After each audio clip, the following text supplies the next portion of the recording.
ఈ మధ్య మన ఛానల్‌లో అన్ని వ్లాగ్సే అయిపోతున్నాయి కదా! అండ్ గర్లీ స్టఫ్ మాట్లాడుకొని చాలా రోజులయిపోయింది. అండ్ పెళ్ళిళ్ళ సీజన్ స్టార్ట్ అయిపోయింది కాబట్టి what's better time to start than this కదా! అప్‌కమింగ్ వీడియోస్‌లో అయితే makeup, skin care, hair care అన్ని టిప్స్ అన్నీ మాట్లాడుకుందాం. బట్ ఈ వీడియోలో అయితే మీ అందరికి ఆల్రెడీ తెలుసు కదా! మా తమ్ముడికి పెళ్లి నెక్స్ట్ మంత్‌లో. సో, దానికి చీరలు సెట్ చేసుకుందాము. ఫస్ట్ నేను అనుకున్న శారీ వచ్చేసి డార్క్ బ్లూ, లైట్ బ్లూ కాంబినేషన్‌లో బ్యూటిఫుల్ పట్టు శారీ. చాలా హెవీ శారీ అండి. అండ్ ఇది నేను నా పెళ్ళప్పుడు తీసుకున్నాను. బట్ ఇప్పటి వరకు కట్టుకోలేదు. సో, ఈ పెళ్లికి కట్టుకుందాం అనుకుంటున్నాను. శారీ అంతా చూసారా ఎంత హెవీ వర్క్ ఉందో. And it's very expensive also. Sari బాగుంటుంది కానీ దీనికి బ్లౌజ్ అయితే నీట్ గా కుట్టలేదు. సో దానికి సెట్ చేసుకోవాలి. అండ్ శారీకి చిన్నగా లేస్ బార్డర్ ఒకటి యాడ్ చేయించుకుందాం అనుకుంటున్నాను. శారీ కూడా హెవీగా ఉంది కదా, లేస్ అవన్నీ సెట్ చేసి చూస్తాను. సెట్ అయితే వేయించుకుంటున్నాను, లేదంటే లేదు.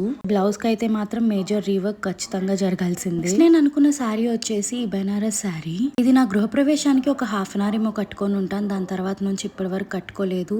సో ఈ పెళ్లికి యూజ్ చేద్దాం అనుకుంటున్నాను. శారీ కలర్ కాంబినేషన్ చూడండి, చాలా ఫెమినైన్ అండ్ లైట్ గా ఉంది కదా. శారీ మొత్తం ఇలా హెవీ వర్క్ ఉండడం వల్ల చాలా బరువుగా కూడా అనిపిస్తూ ఉంది. ఇలాంటి శారీస్ డే ఈవెంట్స్ కన్నా కూడా నైట్ టైం రిసెప్షన్ కి బాగుంటుందేమో అనుకుంటున్నాను. నేనైతే కంప్లీట్ బ్లౌజ్ నే మార్చేసేయాలి. సెపరేట్ గా ఫ్యాబ్రిక్ తీసుకొని I wanted to get it done. ఈ చీరలు అనుకుంటూ ఉంటే మామ్ ఇంకొన్ని శారీస్ కూడా తీసుకొని పంపించారు. అవేంటి అని అప్కమింగ్ వీడియోస్ లో చూపిస్తాను. శారీస్ కి ఎట్లా డిజైన్ చేయబోతున్నానని నెక్స్ట్ షార్ట్స్ లో చూపిస్తాను. Subscribe for more. బై.